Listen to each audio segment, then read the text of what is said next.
नमस्कार दोस्तों, आप देख रहे हैं 20 जनवरी 2023 की डेली करंट अफेयर्स की रामबाण क्लास। कौन सी क्लास? रामबाण क्लास। तो दोस्तों, खटाना जी के टेक पर आप देख रहे हैं रामबाण क्लास। आज क्लास स्टार्ट करने से पहले सबसे पहले आपको एक खुशखबरी दी जाती है कि दोस्तों अभी अभी एसएससी जो एमटीएस है उसने परसों एक नोटिफिकेशन जारी किया है और उसमें एमटीएस की भर्ती निकाली है, जिसमें 10,880 पद है। कितने पद हैं? 10,880 पदों पर एमटीएस की का भर्ती का नोटिफिकेशन एसएससी निकाल दिया है दोस्तों। प्लस उसमें हवलदार की भी पोस्ट है 529। तो दोस्तों, ये आपके लिए बहुत खुशखबरी की बात है। ये एक बहुत शानदार खबर है कि एमटीएस का नोटिफिकेशन जारी कर दिया है एसएससी ने। और एसएससी की एक खासियत ये है दोस्तों कि उसने अब की बार देखो सीजीएल में भी पैटर्न चेंज किया था, 10+2 में पैटर्न चेंज किया था और अब की बार एमटीएस में भी उसने पैटर्न चेंज कर दिया है दोस्तों। तो ये आपके लिए एक सुनहरा अवसर है। और ये जो भर्ती है वो 10वीं पास है।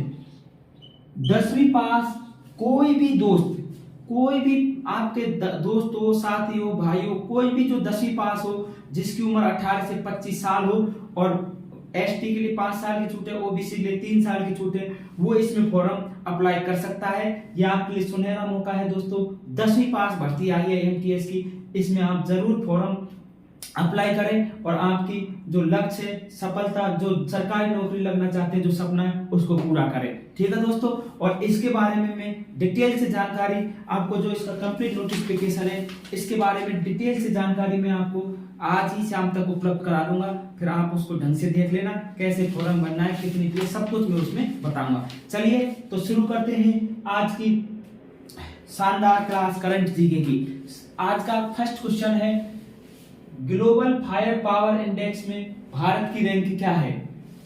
तो आपके ऑप्शंस हैं ए पहली, बी दूसरी, सी तीसरी और डी चौथी। तो इसका राइट आंसर है चौथी। अब दोस्तों, ये क्या होता है ग्लोबल फायर पावर इंडेक्स? ये क्या होता है दोस्तों? जो मिलिट्री पावर होती है सभी देशों की, उनकी मिलिट्री की पावर के हिसाब से रैंक जारी करता है।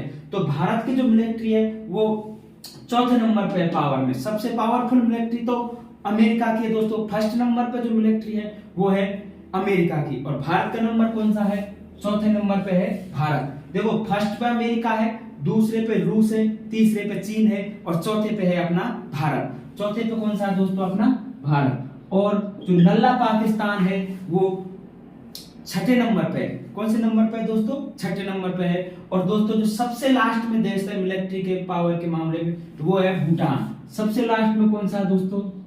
भूटान। ये क्वेश्चन भी आपसे पूछा जा सकता है। ठीक है दोस्तों, सबसे लास्ट में कौन है? भूटान है। ये क्वेश्चन भी आपसे पूछा जा सकता है। आइए चलते हैं नेक्स्ट क्वेश्चन पर। भारत का पहला 5G सक्षम ड्रोन कौन सा है? आपके ऑप्शन है स्काई हॉक, गरुड़, काइट और ड्रोनी। तो आपका राइट आंसर है स्काई हॉक। क्या नाम है दोस्तों? Sky hoc.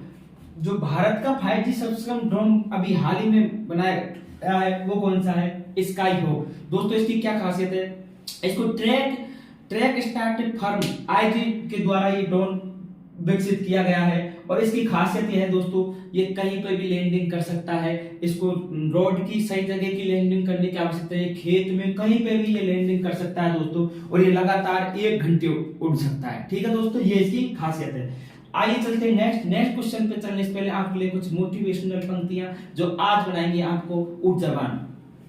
कि ना संघर्ष ना तकलीफ, कि ना संघर्ष ना तकलीफ, तो क्या खाक मजा है जीने में, बड़े बड़े तूफान थम जाते हैं जब आग लगी हो सीने में। तो दोस्तों, आपको एक जज्बा, एक हौसला बनाए रखना है और आपको मेहनत करनी है, जबकि एक लक्ष्य बनाना है कि भाई अब की बार मुझे एमटीएस में लगना है, अब की बार मुझे सीईटी में लगना है। चाहे कुछ भी हो जाए, कोई किंतु परंतु नहीं, आपको सिलेक्शन लेके ही हटना है। और दोस्तों, मेहनत बड़े ईमानदारी से करना, आपको सिलेक्शन से कोई नहीं रोक सकता। और आपके माँ बाप का सपना है वो आपको जरूर पूरा करना है। ठीक है दोस्तों, आइए चलते हैं नेक्स्ट क्वेश्चन पर। पूरी तरह से ई गवर्नेंस मोड में शिफ्ट होने वाला केंद्र शासित प्रदेश कौन बना है? बहुत ही शानदार क्वेश्चन। देखो दोस्तों, कंप्लीट डिजिटल कौन सा केंद्र शासित बना है जिसमें सभी जानकारी डिजिटल इंटरनेट पर उपलब्ध रहेंगी? आप देखो दोस्तों, ऑप्शन देख लेते हैं। ए लद्दाख, बी जम्मू एंड कश्मीर, सी पुडुचेरी और डी लक्षद्वीप। तो इसका राइट आंसर है जम्मू एंड कश्मीर। दोस्तों, जम्मू एंड कश्मीर पहले राज्य था। इसको 31 अक्टूबर 2019 को, कब देखो दोस्तों, कब 31 अक्टूबर 2019 को इसको क्या बना दिया? केंद्र शासित प्रदेश बना दिया। जम्मू कश्मीर राज्य था, उसके दो टुकड़े कर दिए, एक जम्मू कश्मीर और एक लद्दाख। दोनों को, जम्मू कश्मीर को 31 अक्टूबर 2019 को क्या बना दिया दोस्तों? इसको केंद्र शासित प्रदेश बना दिया। ठीक है। और जो जम्मू कश्मीर है, इसकी जो राजधानी है ये श्रीनगर और जम्मू है। देखो, इसकी दो राजधानी, एक श्रीनगर है और एक है जम्मू। तो श्रीनगर ये गर्मियों में रहती है और जम्मू ये सर्दियों में रहती है, इसलिए दो राजधानी है। और जो जम्मू कश्मीर के वर्तमान में उपराज्यपाल है दोस्तों, आपको बता दूं, वो है मनोज सिन्हा। वर्तमान उपराज्यपाल कौन है दोस्तों? मनोज सिन्हा। देखो, वर्तमान में उपराज्यपाल कौन है दोस्तों? ये है मनोज सिन्हा। क्या नाम है इनका? मनोज सिन्हा। दोस्तों, इस क्लास को आपको बहुत ध्यान से पढ़ना है। इस क्लास के बारे में आपसे एक क्वेश्चन डेली पूछता हूं और आज भी पूछूंगा। उस क्वेश्चन का जवाब आपको कमेंट बॉक्स में देना है और इसी क्लास में से जो मैं पढ़ा रहा हूं इसमें से ही पूछूंगा, इसलिए आप इस क्लास को थोड़ा ध्यान से पढ़ें। और दोस्तों, ये क्लास सभी भारत की प्रतियोगी परीक्षाओं के लिए रामबाण साबित होगी, ये मेरा आपसे वादा है। ठीक है दोस्तों, आइए चलते हैं नेक्स्ट क्वेश्चन पर। किस देश की प्रधानमंत्री जैसिंडा आर्डर्न ने अपने पद से इस्तीफा दिया है? हाल ही में किस देश की प्रधानमंत्री, नाम क्या है? जैसिंडा आर्डर्न ने अपने पद से इस्तीफा दिया है। तो आपको ऑप्शन देख लीजिए, ए जापान, बी रूस, सी न्यूजीलैंड और डी कनाडा। तो दोस्तों, ये अभी न्यूजीलैंड की, कौन सी? न्यूजीलैंड की ये प्रधानमंत्री थी जैसिंडा आर्डर्न। देखो दोस्तों, इनके जब से ये प्रधानमंत्री बनी है, न्यूजीलैंड बहुत स्पीड से आगे बढ़ रहा था, ऊंचाई छू रहा था, लेकिन पता नहीं इन्होंने अपने पद से इस्तीफा क्यों दे दिया और दे दिया है। और ये कहां की है प्रधानमंत्री? ये न्यूजीलैंड की है दोस्तों, ये आपको ध्यान रखना है। दोस्तों, जो एक कनाडा है, इसके प्रधानमंत्री जस्टिन ट्रूडो। ये इसलिए लिया है मैंने ये नाम क्योंकि ये आज भी अपने कार्यालय में साइकिल से जाते हैं। दोस्तों देखो, ये कितने शानदार व्यक्तित्व है, आज भी इनके कार्यालय में ये साइकिल से जाते हैं। कनाडा के प्रधानमंत्री, क्या नाम है इसका? Justin Trudeau. क्या नाम है? Justin Trudeau. इसको भी ध्यान रखना है, किसी भी एग्जाम में पूछा जा सकता है। ठीक है, आइए चलते हैं नेक्स्ट क्वेश्चन पर। सबसे कम उम्र में दोहरा शतक लगाने वाले क्रिकेटर कौन बनेंगे?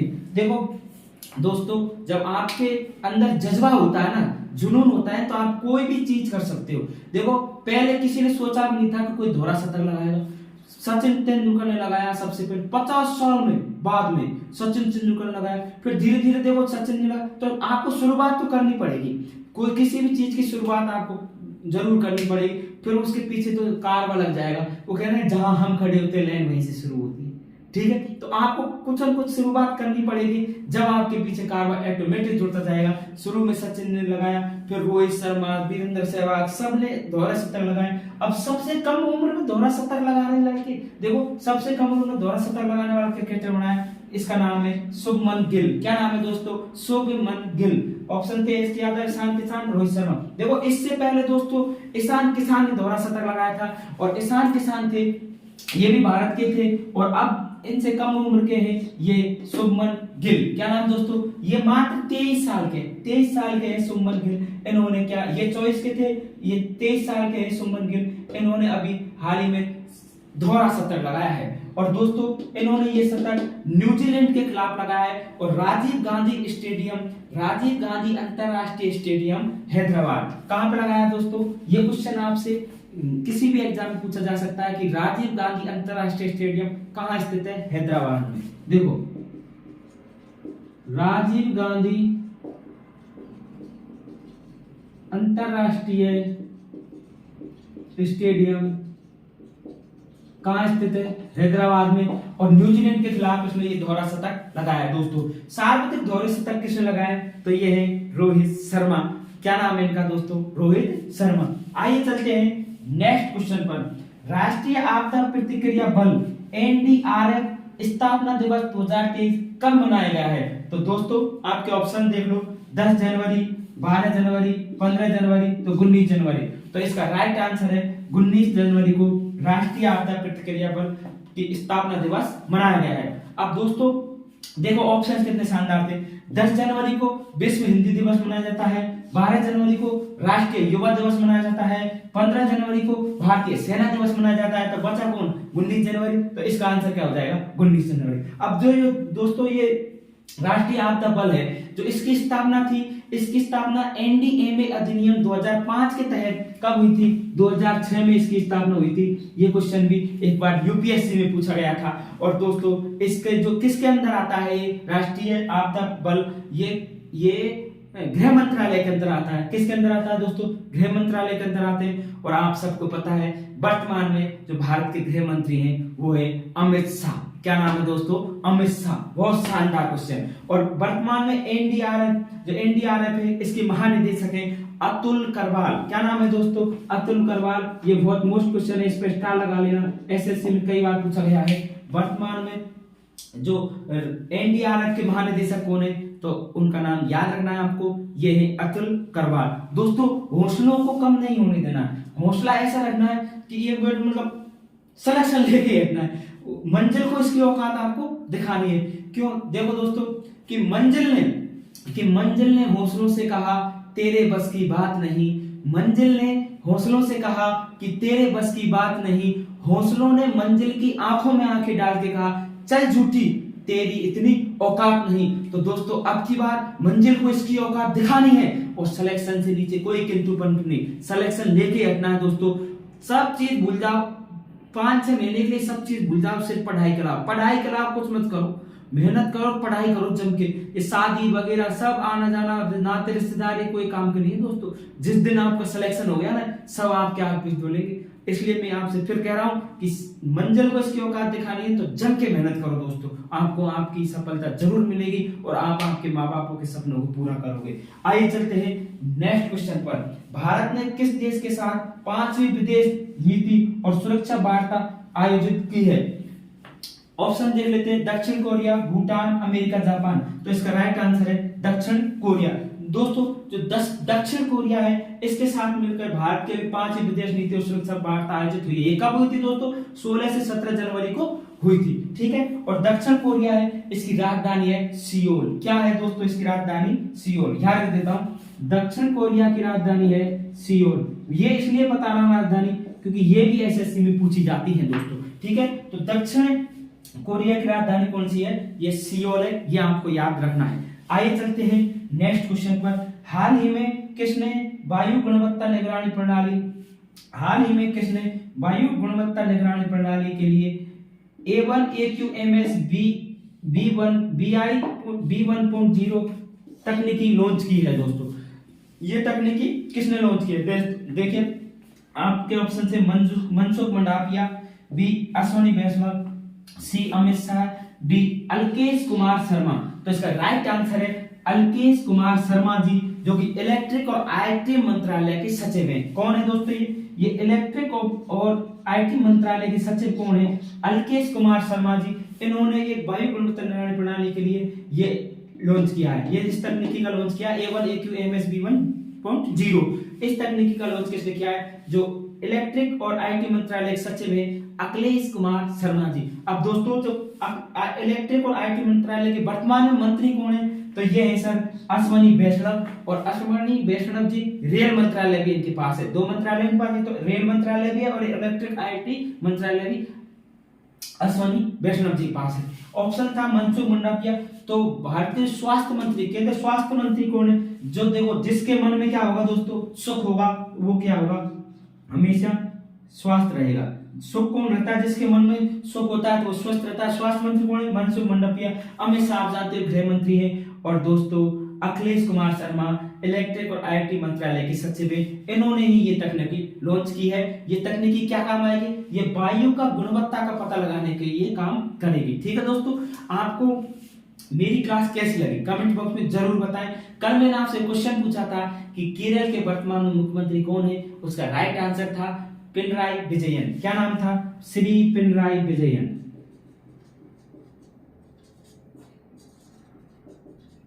क्या नाम था दोस्तों? श्री पिनराई विजयन। क्या नाम था दोस्तों? श्री पिनराई विजयन। और आज आपके लिए एक क्वेश्चन है, और वो क्वेश्चन है जम्मू एंड कश्मीर के वर्तमान में उपराज्यपाल कौन है? आपके लिए क्वेश्चन है जम्मू एंड कश्मीर जो केंद्र शासित प्रदेश है, इसके वर्तमान में उपराज्यपाल कौन है? इसका जवाब आपको कमेंट बॉक्स में जरूर देना है दोस्तों। और इस क्लास को ज्यादा से ज्यादा शेयर करें, जिससे सभी स्टूडेंटों को इसका लाभ हो सके। जय हिंद।